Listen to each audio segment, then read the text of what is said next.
A new Marist poll offers early insights into the 2026 midterms, showing which voter blocks are shifting and which races might flip. Yeah, it's been a very bad time for Donald Trump, as we know. His party getting thrashed in the off-year 2025 elections, his horrendously inept and, despicable response to the Epstein material, his hand-picked, U.S. attorney who's never prosecuted anything, getting shredded in federal court, the Justice Department having to do flip-flops that must be, real painful to their neck. It's not a good time for Trump. And this poll is before what we just talked about. The Democrats upholding the Constitution and the law, baiting Trump into, a horrendously dangerous and unpopular response. So this poll is before what we just talked about. Keep that in mind. Okay, I will, sir.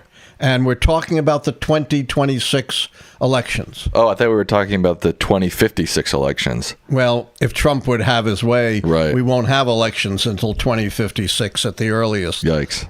So this is important. We understand, the election is a long way away. But nonetheless, this poll is absolutely eye-popping. It's known as the generic congressional poll.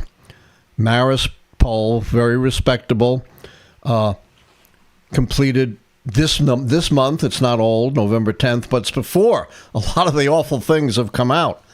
And what it says is a majority of registered voters nationally, 55%, say they would support the Democratic candidate for Congress in their district if the election was held today. We know it's not held today.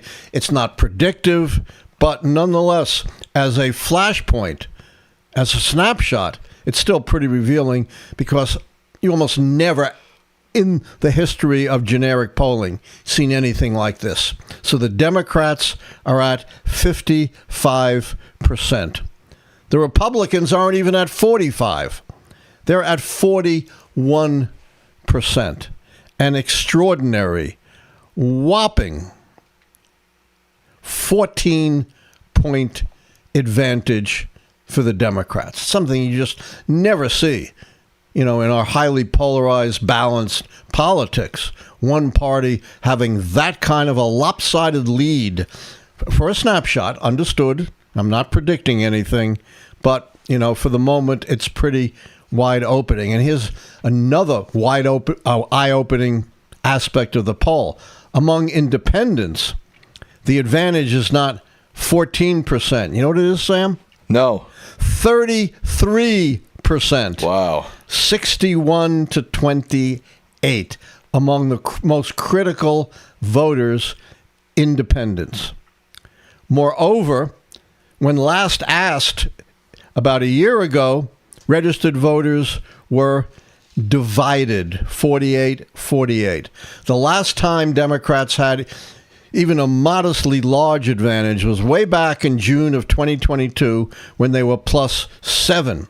Now they are +14 and an amazing +33 among independent voters. But the bad news, again, these are snapshots. I keep repeating that. I'm not predicting anything, but they've got to be really bad news for Republicans. Not only do Democrats have a big lead among registered voters, but there is a vast enthusiasm gap between Republicans and Democrats, with Democrats much more enthusiastic about participating in the midterm elections than Republicans. Remember, or those who would support Republicans, may not all be Republicans. Remember, one of the reasons Trump did unexpectedly well in 2024 was the so-called unmotivated voters, or the lightly motivated voters who came out. He depends on that. And at this point, it does not look very good for those lightly motivated voters to come out on his behalf. And we see this also reflected in Trump's approval. It's not good, Sam.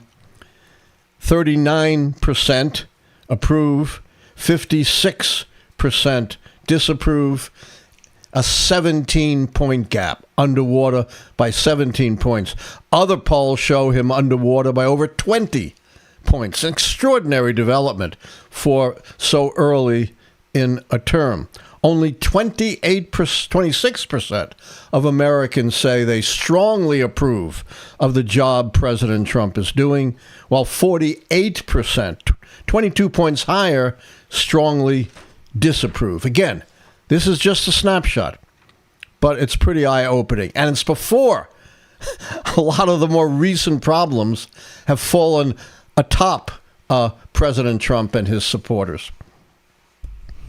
Now, I've heard that the Senate, no matter how good the Dems do, might be out of reach. Do you think that's true, or what's your perspective on that? If you had asked me a few months ago, I would have said absolutely out of reach. Doesn't seem to be out of reach any longer. There are a number of states now that seemed out of reach that Democrats could possibly pick up. Iowa, Maine, even, and I don't believe this, even a long shot in Texas. So there are states that are coming into play that we didn't think were in play before. I feel like every election cycle, they're like, oh, the Dems are going to win the Senate in Texas, and then it never happens. I know. I'm not very optimistic about Texas. But now a lot of, so-called red states have really come into play.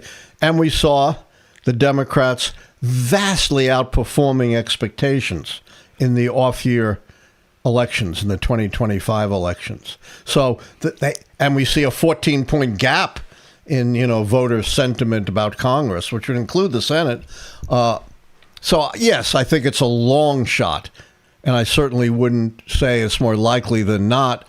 But at least now, over the last few months, given all the horrific blunders and everything else that's fallen upon this administration, it's a possibility.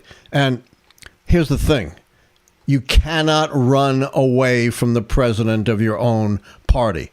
That all of Trump's troubles, all of his unpopularity, is going to affect every Republican candidate. Just as we saw with Citarelli in New Jersey, who tried to distance himself from Trump, and he lost by about 15 points. So yes, Democrats have to outperform expectations to have any hope of winning the Senate, but I would say it's not impossible. Thanks for watching our video, and don't forget to like, subscribe, and become a member today.